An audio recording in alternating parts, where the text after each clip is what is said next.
আমার প্রিয় বন্ধুরা, গুরুদেব শব্দটার অর্থ এবং শব্দটা কতটা গুরুত্বপূর্ণ, সম্মানীয় এবং ভক্তিপূর্ণ কথা, যেটার যথার্থ মানে তোমরা কি বোঝো?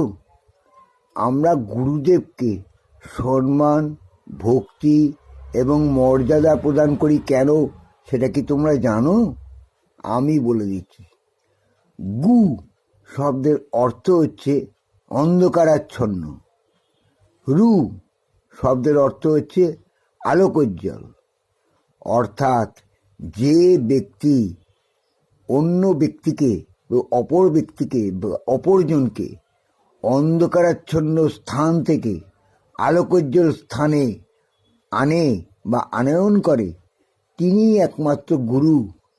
অর্থাৎ যিনি খারাপ পথ থেকে এবং অন্যায় পথ থেকে সরিয়ে যে ব্যক্তিকে সত্যের পথে, মহৎ পথে, সৎ উদ্দেশ্যে এবং সৎ কাজে ব্যবহার হতে সাহায্য করেন এবং সেই সৎ কাজে আনেন, তিনিই একমাত্র গুরু। তিনি সকলের প্রণম্য। তার সঙ্গে দেব যোগ করা হয়েছে। দেব শব্দের অর্থ হচ্ছে দেবতা। অর্থাৎ গুরুকে দেবতার সমান সম্মান এবং পূজনীয় করা হয়েছে। তার কারণ হচ্ছে একটাই, ওই ব্যক্তি অন্ধকারাচ্ছন্ন জীবন থেকে প্রত্যেককে আলোকোজ্জ্বল জীবনে আনতে সাহায্য করেছেন। তিনিই তো গুরুদেব। দেবতাদের কাজই তো তাই, প্রত্যেককে খারাপ রাস্তা থেকে ভালো পথে আনা, প্রত্যেককে আশীর্বাদ স্বরূপ রূপে তাদেরকে সুপথে, সৎ পথে, ভালো পথে এনে তাদের জীবনটাকে আলোকোজ্জ্বল করা। তবেই তো গুরু নামের সার্থক। বর্তমানে অনেক গুরু আছে, কিন্তু তারা কি প্রকৃত গুরু না প্রকৃত গুরুদেব?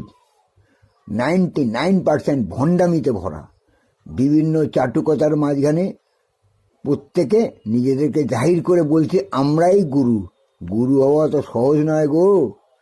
পৃথিবীতে মা, গুরু এবং পিতা, এই তিনটে শব্দের অর্থ জেনে কাজ করা এবং সেই মতো থাকা যে সে লোকের কর্ম নয়। প্রত্যেকেই হচ্ছে, এখন দেখবে 99% সব ধান্দাবাজ এবং বদমাইশ। তাই যাকে তাকে গুরুদেব বলো না। গুরুদেব বলতে গেলে তার যোগ্যতা, তার সমস্ত কিছু বিচার করে তবেই তাকে গুরুদেব বলো, যে নিজে সৎ থাকেন।